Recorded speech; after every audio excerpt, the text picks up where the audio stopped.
There is a real tendency, particularly in America, to both sides this situation, and I'm not saying that there aren't some areas where that's warranted, but it's important to recognise there are also areas where it's simply not. Both sides are firing rockets, but one side has one of the most advanced militaries in the world. Both sides are suffering heartbreaking casualties, but one side is suffering them exponentially. And it's not like the US is operating from the moral high ground here. It's obviously no stranger to drone-striking weddings and saying, we were just trying to target enemy combatants. This country has blood on its hands too. And look, if you believe Israel's actions are warranted and proportionate this week, you're welcome to try and make that argument.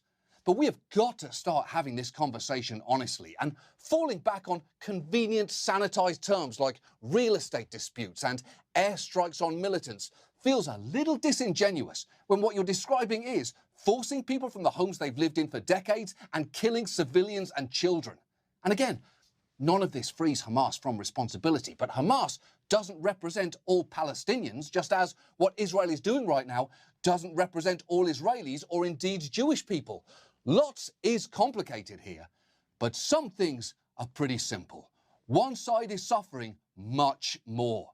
And if America really wants to help, it might want to seriously consider changing its long-held position here, because for decades, the backbone of America's policy in the Middle East has been that America is an unwavering friend to Israel, which is a great thing to try and be, but at the end of the day, I would hope that a real friend would tell me when I'm being an arsehole, and definitely when I'm committing a fucking war crime.